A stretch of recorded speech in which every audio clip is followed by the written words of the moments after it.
If you have ever been unfairly ignored, dismissed, or secretly resented, guess what? It's not because you've done something wrong. It's not because you're a bad person. In actual fact, it's because your intelligence makes people feel very uncomfortable. In this video, I'll explain why your intelligence scares the average person and also why your mind is your greatest weapon. If you've been made to feel too much for being too smart, self-aware, too logical, whatever, let's help you protect your brilliant mind and way of thinking together. Book a free discovery call with me. The link is in the description down below. You don't need a PhD. You don't need to be a doctor or a lawyer. You don't need to have any qualifications as such. Your intelligence is your intelligence. It is not based on these external factors. It's based on how you view the world, your opinion, your philosophy, your personal philosophy, how you choose in your free time to self-educate, the podcasts you listen to, the videos like this you choose to engage in. You choose to engage in ideas in the broader picture. You're a dreamer, you're an idealist, but you're also a realist. You're stoic, you're a nihilist in a way as well, because you see the world for what it is and why it should be better. You have standards when people have no standards. You think bigger than social media. You think bigger than doom scrolling. You want to leave a legacy behind. You want to help people whilst helping yourself in the process.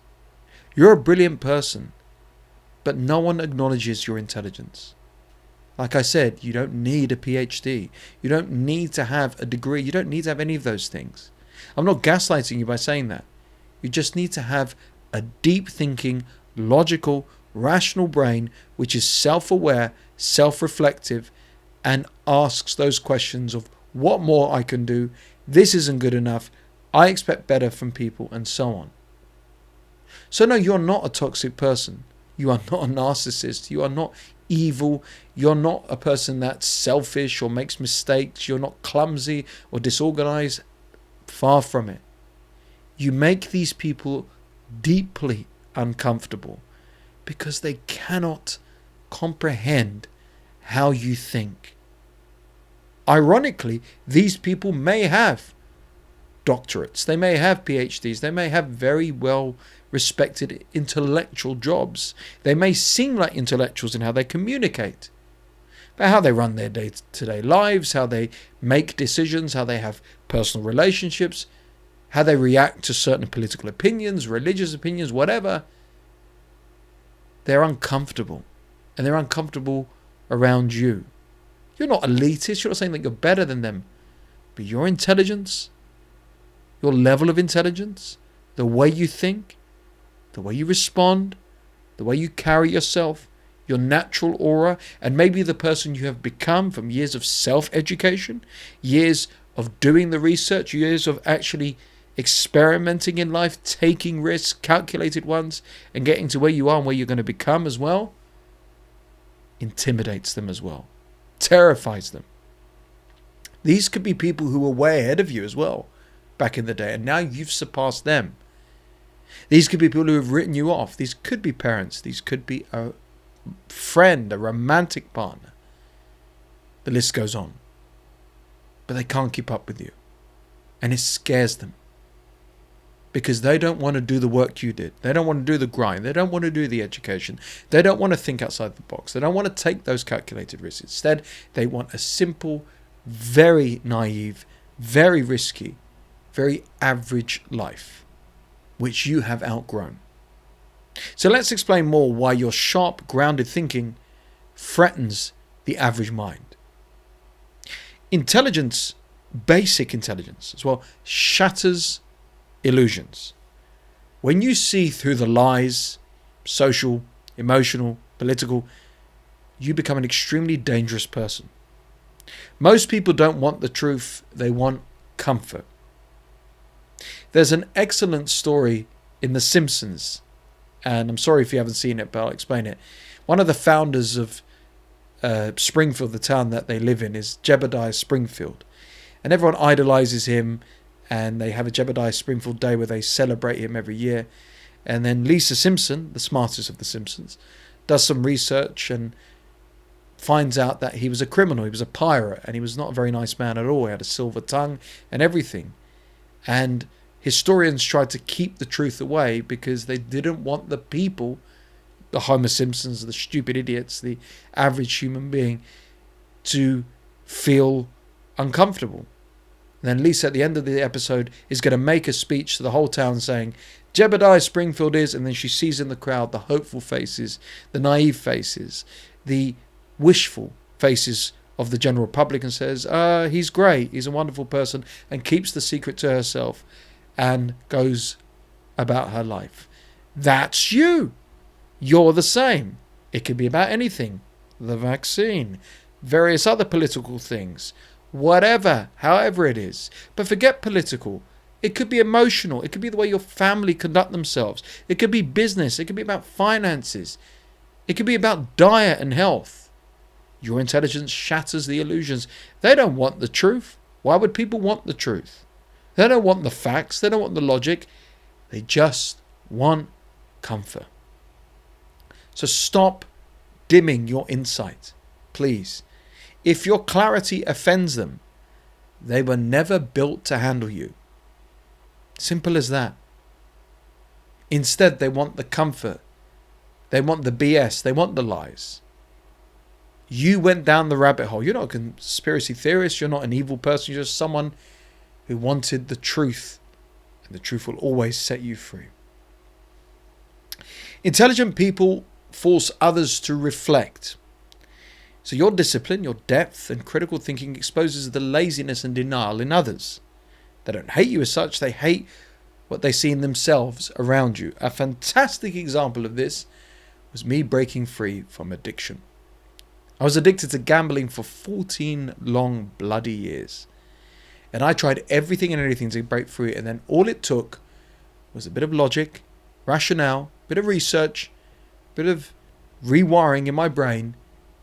And not only have I been sober for over 2,200 days, I've had no desire ever to gamble ever again. But what about my gambling buddies that I left behind? What about those that still gamble? What about those that can't go another day without gambling? They don't hate me, but they hate what they see in themselves around me. Their laziness to actually break free, their denial that it's just a vice. The fact that they think it's acceptable to be addicted to something that destroys their finances, mental health, and so on. What if you lost a lot of weight? What if you made a lot of money? And others want to do the same. They even ask for your help, but they can't even be bothered to do the bare minimum. It's the laziness and the denial. Intelligence forces others to reflect. So don't shrink to keep others secure. Your growth will always irritate those living in denial. You did it. It wasn't hard in the end, but it was difficult to begin. You've given the roadmap. You've set the precedent, the example. And they still don't want to do it. It forces them to reflect. And every time you open your mouth, do something or live your life, there they are reflecting, worrying, wondering, begging, pleading for change. As an intelligent person, you cannot be controlled easily. Probably one of the greatest advantages you'll have in an unforgiving, difficult, manipulative, toxic world. So you ask questions. You challenge double standards. And that makes you difficult because you're not emotionally manipulable. A fantastic example of this is when you get either a scam call or even a genuine sales call. And you know the script. You know they're trying to get your money from you. And they literally make a living off of making money off idiots. I'm not just talking about scam artists, I'm talking about car salesmen, real estate agents, whatever. But when you see through the BS, it's so difficult to manipulate. And even in dating, even in family, when you know the games, when you know the script, can't be controlled. Now you're stubborn to them. Now you're difficult. Now you're hard work. Now you're a challenge. Just smile and enjoy it. Stay sharp though. Stay calm. Intelligence plus emotional control makes you untouchable. A prime example of this is, let's say you're dealing with a very toxic person, and they'll pull out all the stops, the crocodile tears, the exaggerations, all the manipulation tactics to get you to react. But if you could stand there with your arms folded, smiling and smirking and say, I know what you're going to say next.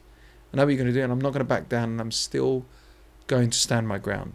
My God, you're an unmovable object.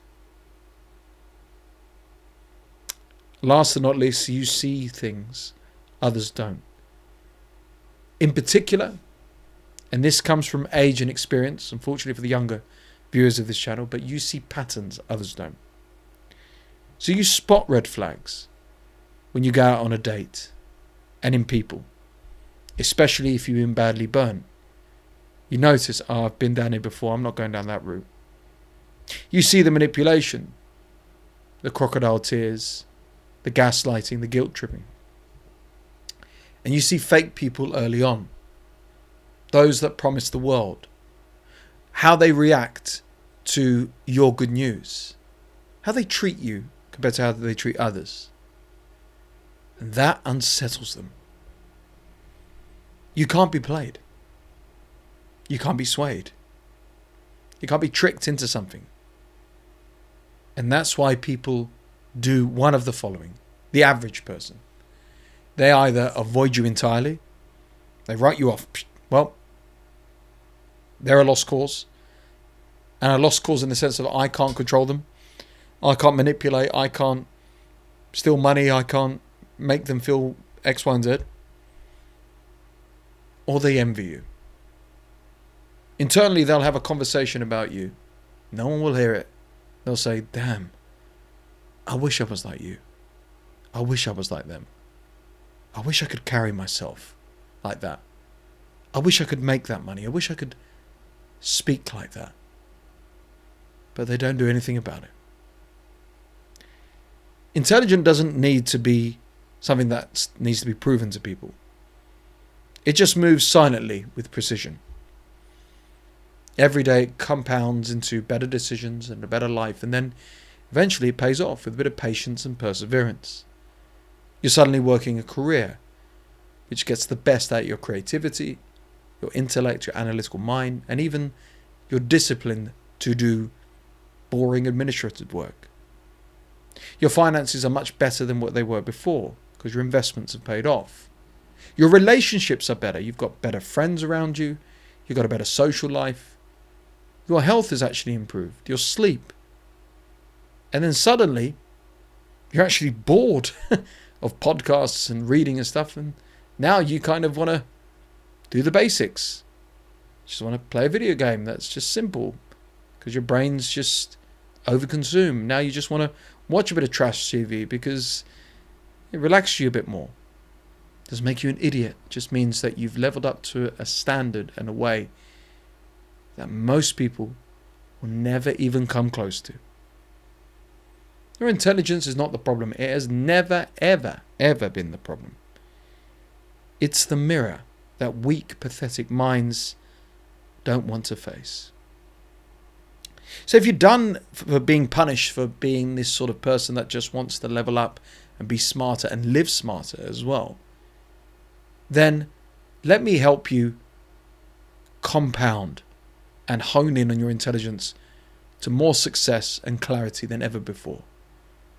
Talk to someone who understands you, not somebody who wants to be jealous of you. Book a free discovery call with me. The link's in the description and pinned comment below. Let's work together to build a logical, smarter life and existence for you and a better future. Remember, your intelligence is not the problem. It's that mirror in front of weak minds.